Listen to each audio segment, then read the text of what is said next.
Welcome back to another episode of the World Through Zen Eyes podcast. I'm Milan Sinim here with Dr. Ruben Lambert. Yeah, fan mail. All right. Yes. So last episode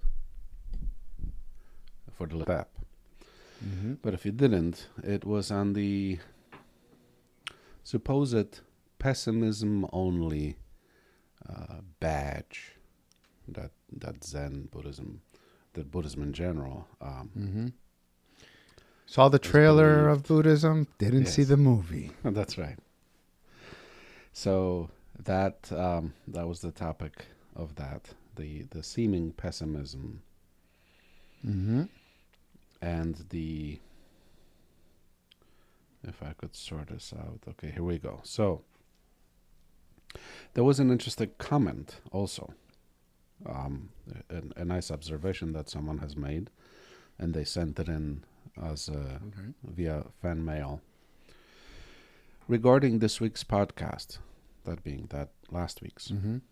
I wonder how much of the criticism that Buddhism focuses too much on suffering comes from a reluctance to acknowledge one's own suffering.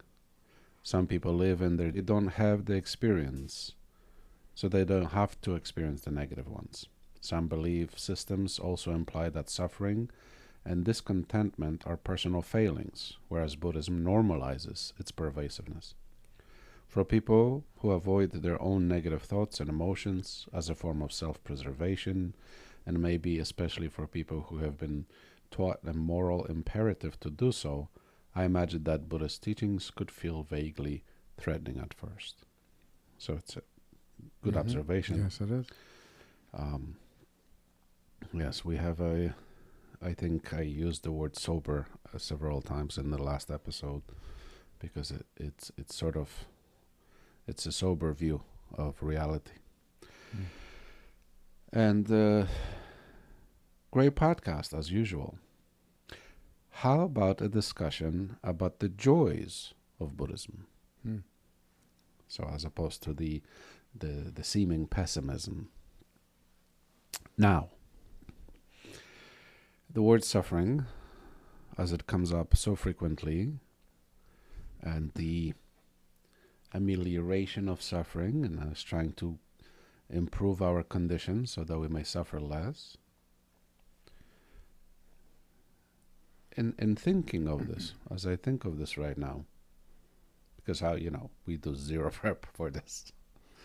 All natural. All natural, that's right. All natural. Artisan conversation. Yes. Handcrafted, molded by the heart. Yes, in the very moment. In the very moment. Yes. Can't get In more the mindful furnace, than that. In the furnace of existence. Not prepared yesterday. No. Fresh ingredients. So as I think about it now, suffering, that's it, right? Finished. So the suffering and the, Buddhism is all so much about suffering. Yes, let's say. Absolutely, you're right. As we said, right? What is then joy? What is joy if not absence of suffering? So if we acknowledge the sufferings that are available, tend to them, the result is joy. Thank you very much. Until next week. That makes perfect sense. That's This is the very point clear to of me. it. I see the visualization, right? If a person is, let's say, climbing a mountain, we can use that as the metaphor for suffering. You have to climb over rocks. You have to fight against the temperature, the rain, potential animals that are there that can harm you, right? And then you're working very hard, and then this is your mental training, right? This is using all of the skills that you've learned throughout your lifetime and applying them, and then diligence, working hard, and then you get to the mountaintop. All that stuff that you did has been released And then now embrace the beautiful sight at the top of the mountain, right? The absence. You're now engaged in the absence of all that hard work that you just went through, and now take in and soak up the beautiful sights and the beautiful view. Right. Why not? You know that saying, knowledge is power? Knowledge is power. Mm-hmm. It's true, right? But it has this power, right? Power. And usually power means to subdue somebody else. Right.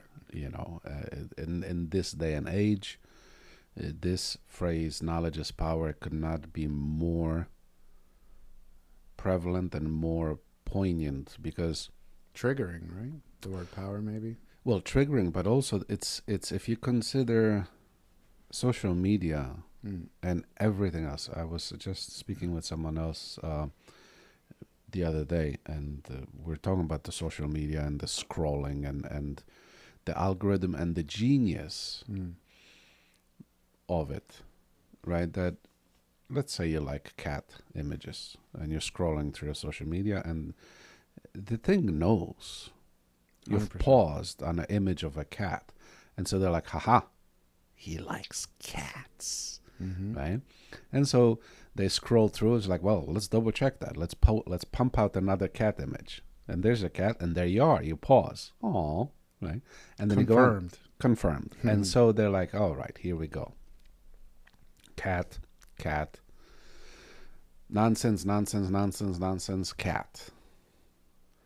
Nonsense, ad. What kind of ad? Cat product ad. Right. Cat t-shirt ad. Cat on a hat. Cat on a stick. Yeah. Cat on a whatever, right? Nonsense, more cats. And then it's like, all right, well, if cat, and then what is the adjacent topic or things associated with cat and the liking of cats. But then we also have the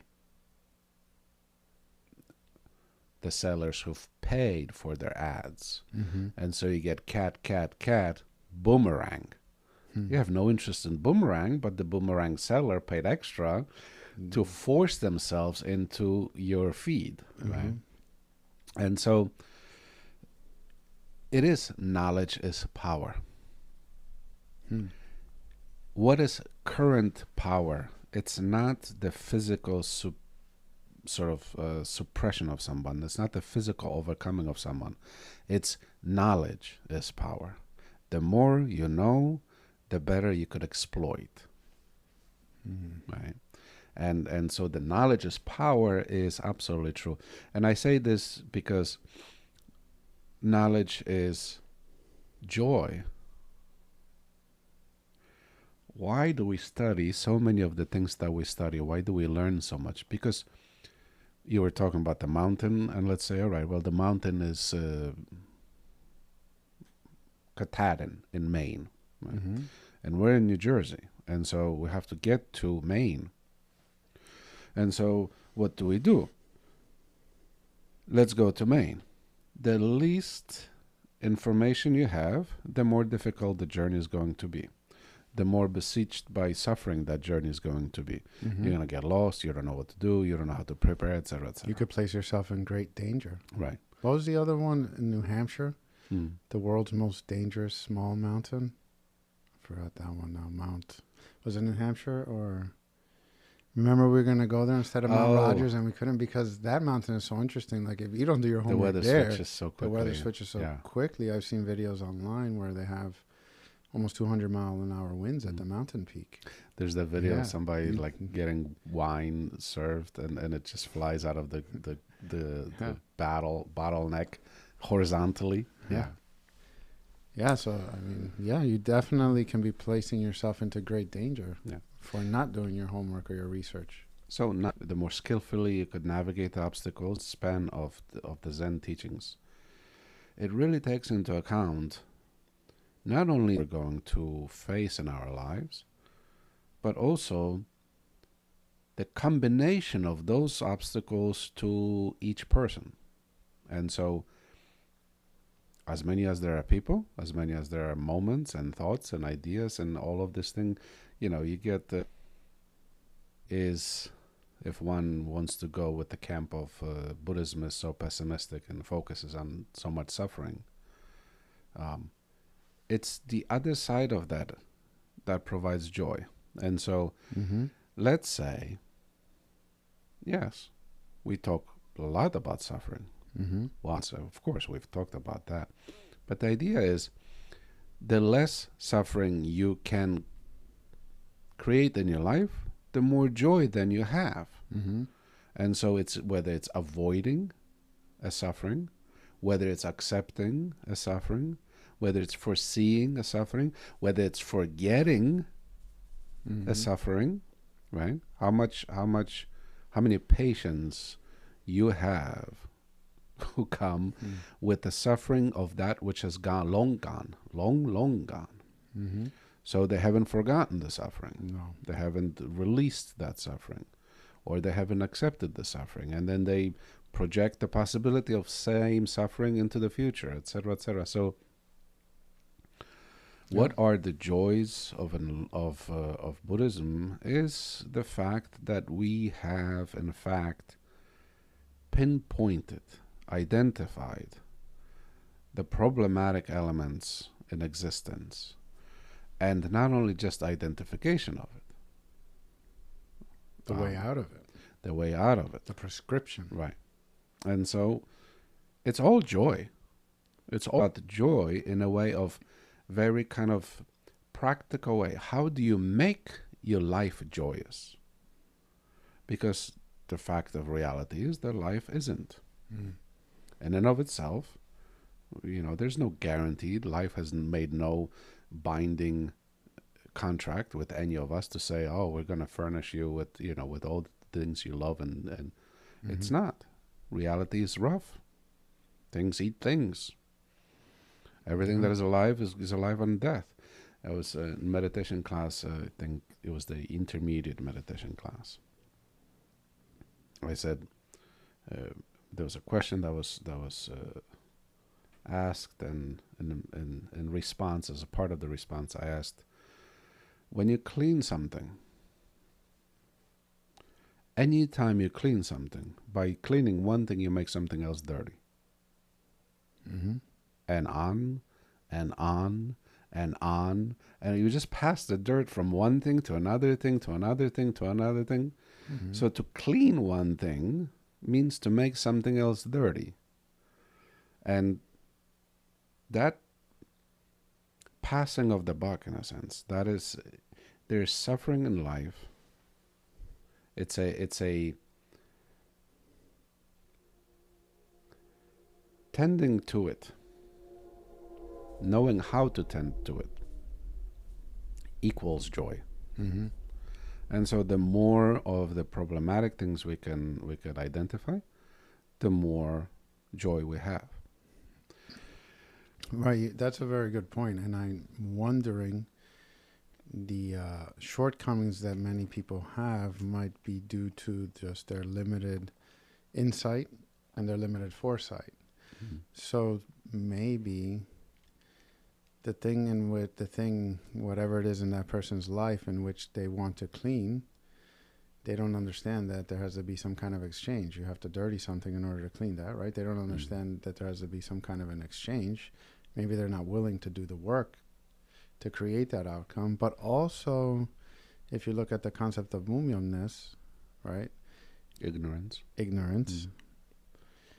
I almost see that as, in those moments, they misunderstand, because if you look at a napkin or a paper towel, right? The paper towel was designed to absorb dust and to be thrown away. And let's say the vase has a current purpose and function that you want to have in your life, to, let's say, put a flower in it and bring joy to your house, right? But then the part that should be thrown away, or that's garbage or dirty or filthy, they hoard, or they give that value. And then the part that should be nurtured and should be given air to and life to, this they misunderstand and they throw away due to their ignorance. I see this in many things, like relationships or in jobs and things of that nature, right? Where you want to do better, you want to get a promotion, but then a person doesn't regulate their emotions and they're always angry at work. And then they're wondering why they don't get the outcome that they want. Well, you know, you're feeding the things that are actually dirty and you should actually get rid of, and you're not cleaning the part of your life that will actually give you what it is that you want. So these kinds of misunderstandings and mishaps are just shortcomings of people. I notice that very often. And that's a very good, I think, example that I'm going to use with people in therapy. You know, there's so many that you make a thing dirty anytime you clean something else. That's its own big thing. In the context of this, maybe perhaps wasn't the best place to bring it up, but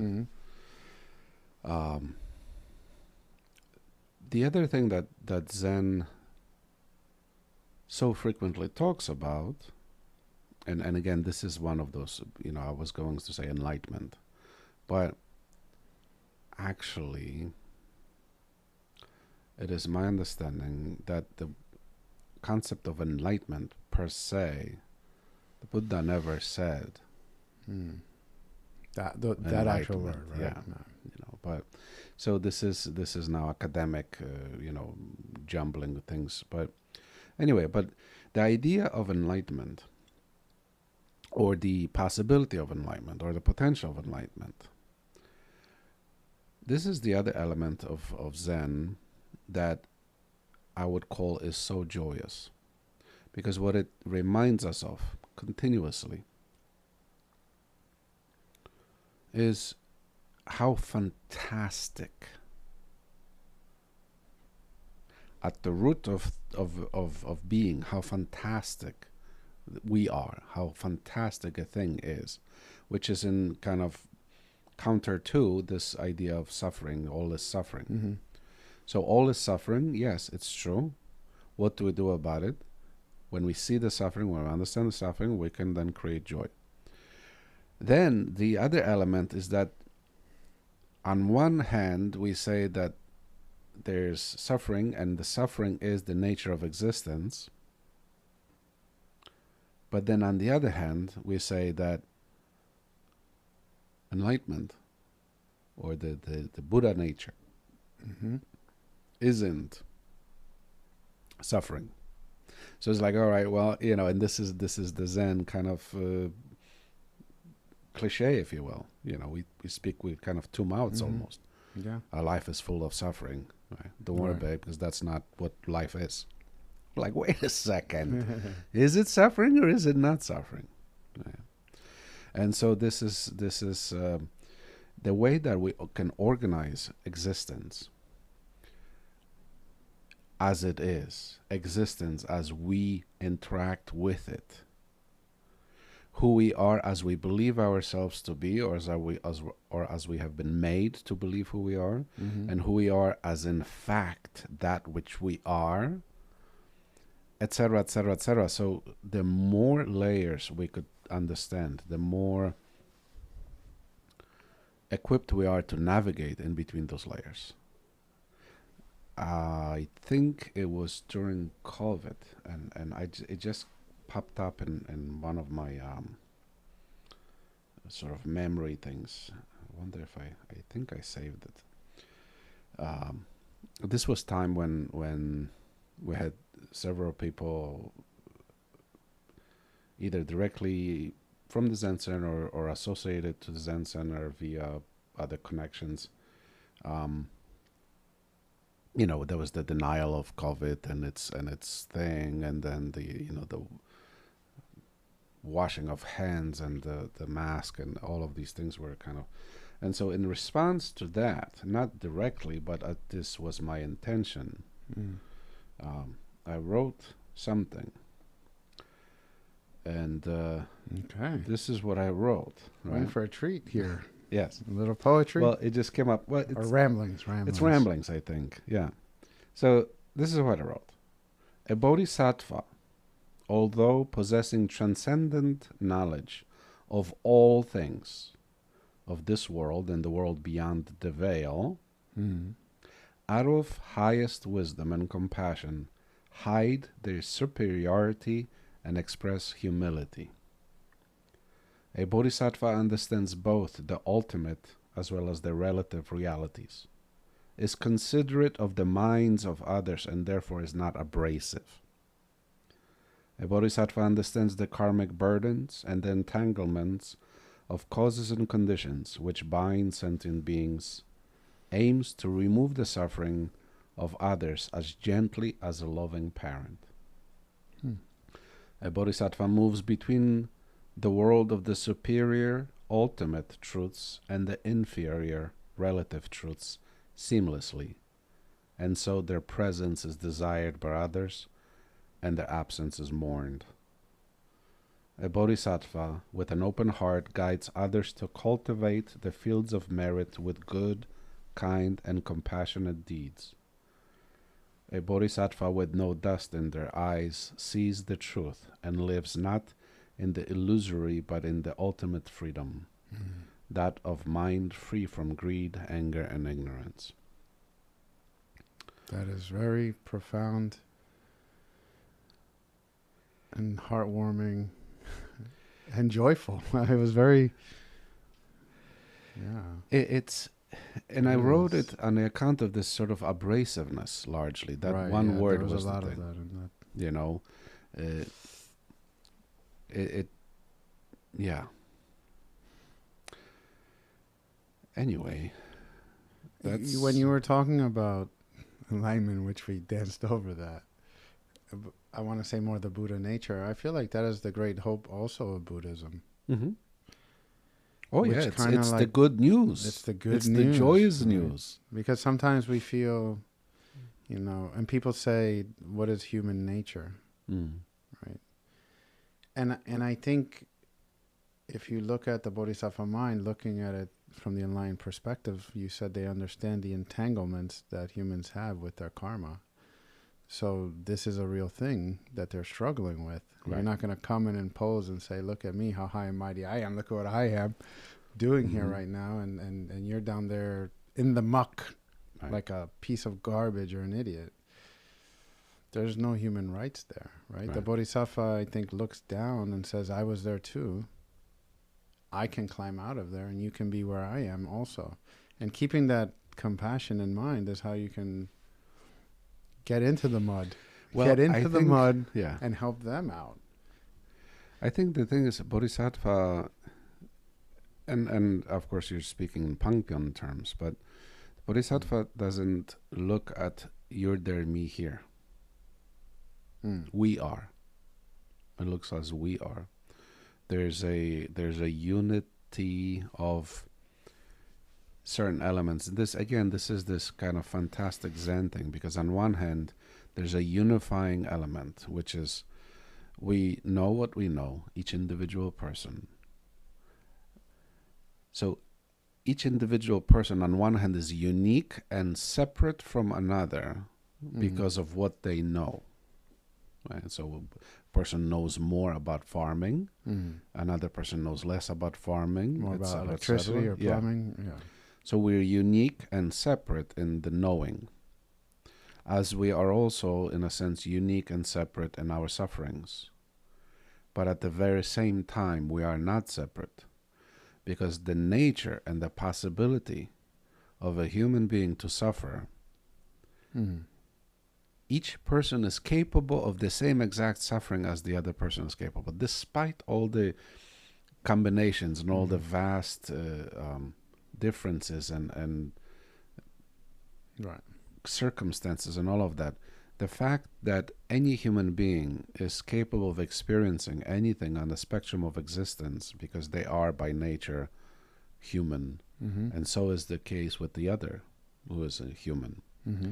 And so this is this, again, if we kind of circle back to the joys of Zen, it is that. Because Zen on one hand says, look at this suffering, look at that suffering, this is suffering, that's suffering, and this is that, and that is that. But And after we've listed all of those things, we say, but that's not really we say then, Yeah. yom. yom. Remember. Yeah. Remember those are the things, tend to those things, and what we end up doing is excavating ourselves from underneath this great avalanche of so-called suffering to find that we are without suffering. The Buddha nature. Yeah. That unfurls in the lotus flower. Yes. That rises out of the mud. Yeah. And this is where we get the guffaw exclamations of Zen masters, who ha ha ha ha. They laugh of all the amount of work and suheng they've put in, and finally they there's a great kind of, they throw their head back and say, ha ha ha, this is all for the birds. And then they make it even more worse, the situation, in a sense, quote unquote, because they say, look, like I blinked, right? For those of you, so it's as easy as blinking, right? It's as easy as touching your nose, right. And this is so on one hand, consider the great, vast, mountainous avalanche of suffering under which we are buried, and then the joy that as easy as it is to blink your eyes, is also that easy to unburden yourself from that avalanche. It's just immediate disappearance of all the suffering, like a lightning flash. Like I think that alone brings you joy in those it hard is moments, joy. Because even if you're suffering, even if times are not good right now, just knowing that within your reach, it is yours. Your nature is free of all of those things. That is profoundly joyful. So we have at the same time this great, deep and profound amount of suffering in our lives. And as the commentator who wrote the little write-up said, we could live in denial of it, and we could live kind of disconnected and some ideology where it says, oh, if you're suffering, there's some kind of failings of you. If you have an emotional, if you have a sad emotional experience or what have you. So we are absolutely experiencing this great, deep, profound suffering. But the joy is the stark reality beneath it all is that we're not. And this is really the goal and the main point of Zen. Happiness. And of course now we have to define some terms, because happiness, if we were to look at the kind of seesaw comparison of happiness and sadness, as I frequently call them, the sadness is fizzy and so is happiness. So I say sadness fizzes downward, happiness fizzes upward. But they are by nature different and simultaneously the same. They're different because sadness is sadness and happiness is happiness. That's the difference. But they're not different in the fact that they both are fizzy, that there's an activity, that that they also are codependent of one another. So there's a sameness in the fact that they're codependent and changeable. And there's a difference that one is suffering and the other is happiness. Now, I don't know if I'm sinking too far into the philosophical end of the spectrum here, but this idea of same and different, and the understanding of which elements are in fact the unifying, which elements are the separating elements, if we could get that together and sort it out, we can then navigate life. The fundamental point of Buddhism is, like I said, kind of dismantling or inspecting maybe the word happiness. It's actually something more higher than happiness. Happiness, again, exists within the duality of suffering or unhappiness. Right. It's a hostage situation. Are you happy? No. Oh, that means you're unhappy. Are you unhappy? Yes. Oh, that means that you don't have the happiness. And so you either have one or the other, and that's dualism. And it's dualism with which we exist and have to understand. It is the nature of life, yada yada, all of this. Right. You cycle through both emotions. Right. And both are subject to the same laws and principles that govern the negative emotion, if you want to label it negative, which that's another thing, and the positive one, which is both of them are impermanent too. Yes. So they both will have a beginning, duration, and an end. And that's also some of the issues, and continue down the path you're going, but that's also some of the issues that human beings have is when they latch onto happiness, they expect it to last forever. To exist outside of the duality it's of part it of the being, duality. So it's being going to the other side of suffering. Yep. And so to be perfectly honest, within Zen, we want to go further beyond that which we label as happiness. We want peace. Koyo. And this is we have to really think about it for a moment, because when you think of peace, right, wrongly so, but frequently what a person then conjures up in their own mind is, well, peace is sort of nothingness. If there's no happiness and there's no suffering, peace is boredom. You know, and on a surface, this is what we do continuously. We want to interrupt the state of peace or boredom by pursuing happinesses of various kinds. And you get to a point where a masochist and a sadist, everybody's pursuing happiness. Happiness in pain, happiness in inflicting pain, happiness in receiving pain. Right? So we are all looking for happiness.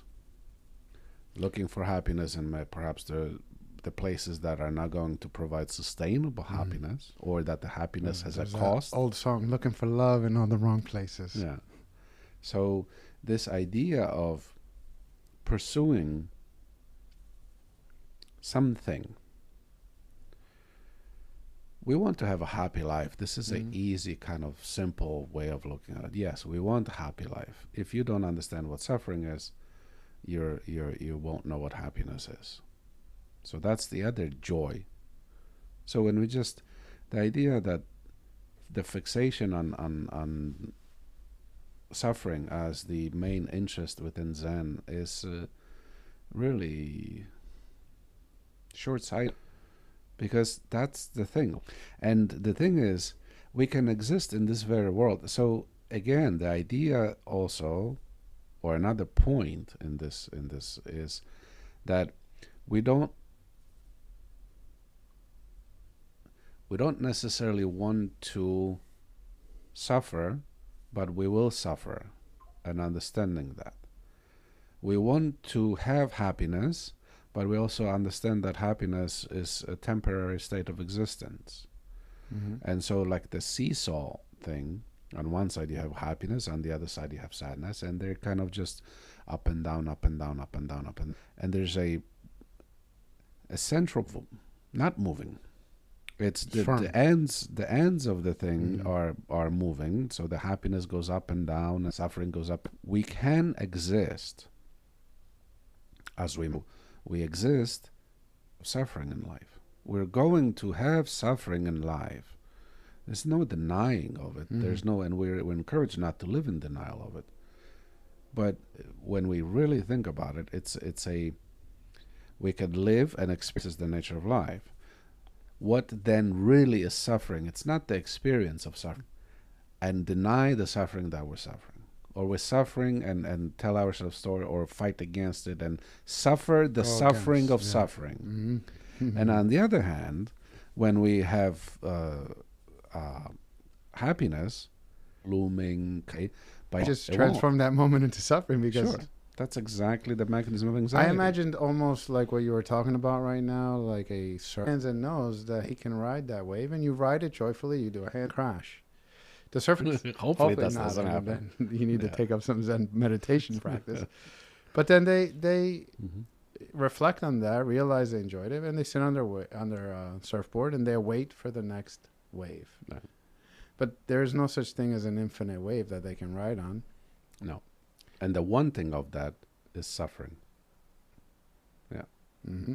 So in Zen, we are to experience life, and like we've said it before, we're not intended to arrive at some sort of emotionally castrated, blasé kind of state of being where you just nothing fades you and nothing whatever. You experience You joys. truly experience, but you truly experience both sides versus constantly running away from one and running towards the other. Yeah, I've seen Zen masters cry. Yeah, tears over come down the eyes. over a loss of another Zen master who's passed into nirvana. This is the thing of it, right?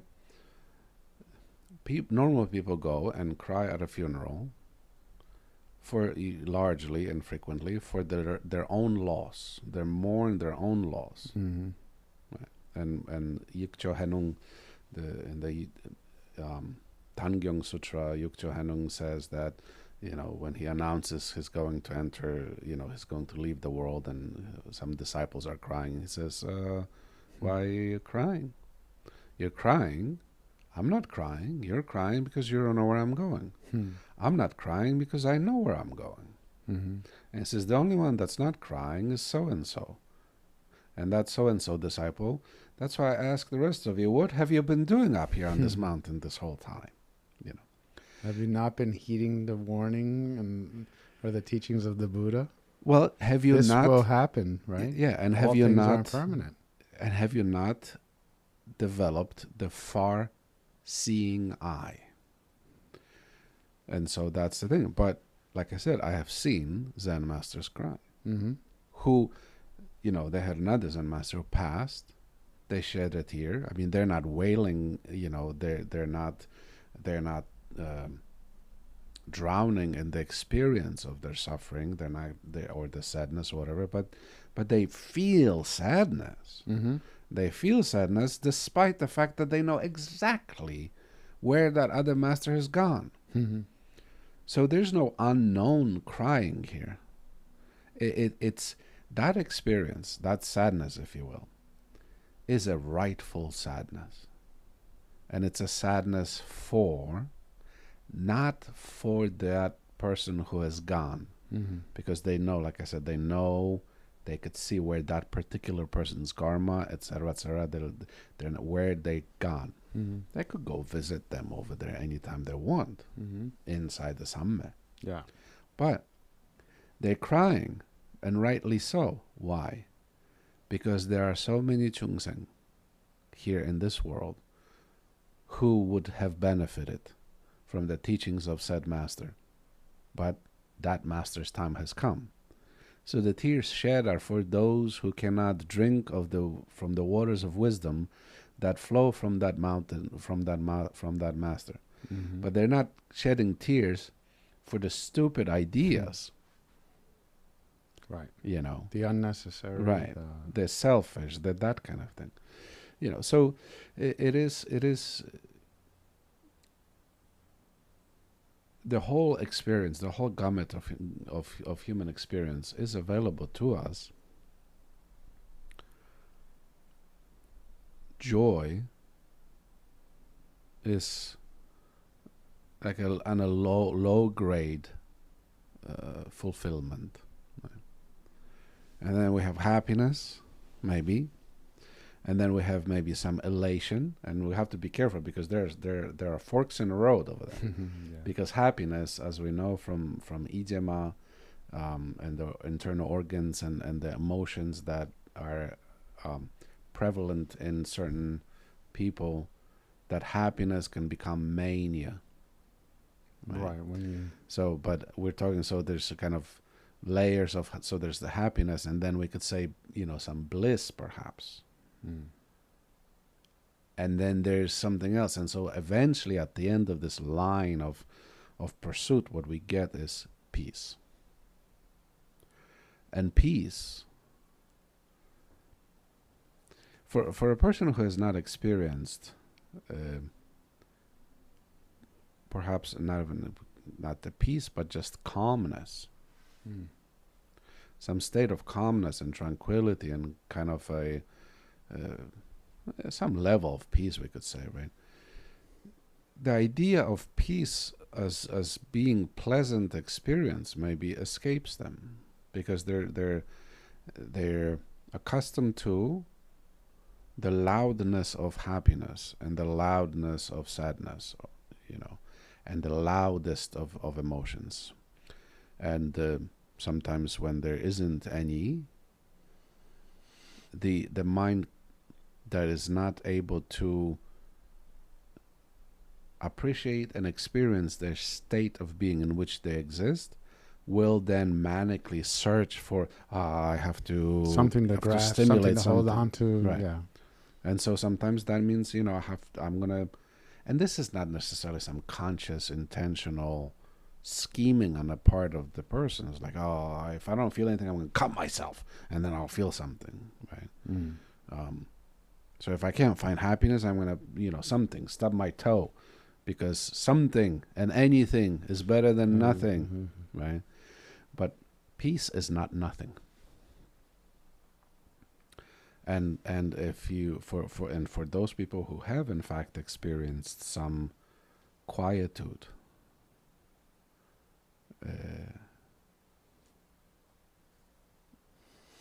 it's I don't know, pleasant. Free. The words are unbinding. Yeah. It So is. we could say it is happiness for the sake of I think, I guess, peace is happiness. It's got a different quality, like I said, than happiness as the fizzy thing. Because again, with the idea of happiness, we get a lot of connotation that it means doing something. And this is where kids overstimulated. The word boredom is the new curse word. I'm bored. That means nothing loud enough is going on to catch the attention of the conscious mind to dub the thing as activity. And so you think if you're sitting quietly, that's inactivity. But that's absolutely an activity. It has its own thing. In fact, I think I had mentioned boredom once, and somebody said, that should be a topic. Yeah. Not a bad idea. Not a bad idea. I guess the topic will be to see how much we could bore the people listening. Yeah. So if we were to do a summary, I guess, by considering and looking deeply and profoundly into the suffering element of life, we are in fact focusing and pursuing the happiness of life. So, how do you prefer to look at it? The means of it, or the outcome of it? And so, what is your internal orientation? Then perhaps, we could say that 일체 유심조. If you hone in on words such as suffering and pain and discomfort and discontentment and the various dukkha or konan, the sufferings, then you could say, it's all about suffering.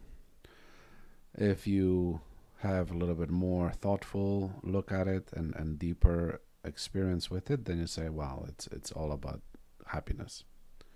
And then if you go still in there, there's something else higher. There's a third. Yeah. I guess that'll suffice. Sure. Thank you very much for joining us. As always, pleasure having you.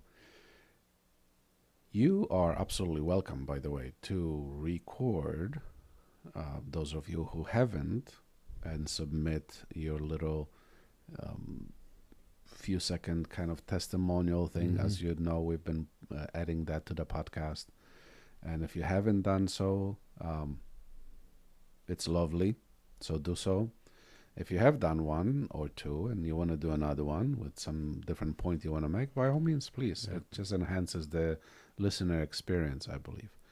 And again, if there is a topic that you're interested in, or perhaps a more thorough or more detailed exploration of something, not that all things can be addressed, not that all things can be in detail explained, because when we get to detail and nuance, it's the strangest thing. You can't, if you paint with such broad strokes, there's no conversation, right? If you add so much nuance, there's no conversation. So, yeah. 중도, middle path. Middle path. So, until next time, take care of yourselves and each other. I'm Milan Sinim. From my heart to yours, if you like what you hear, well, pass it on to someone else so they can also learn and benefit from our podcast. I'm Dr. Ruben Lambert.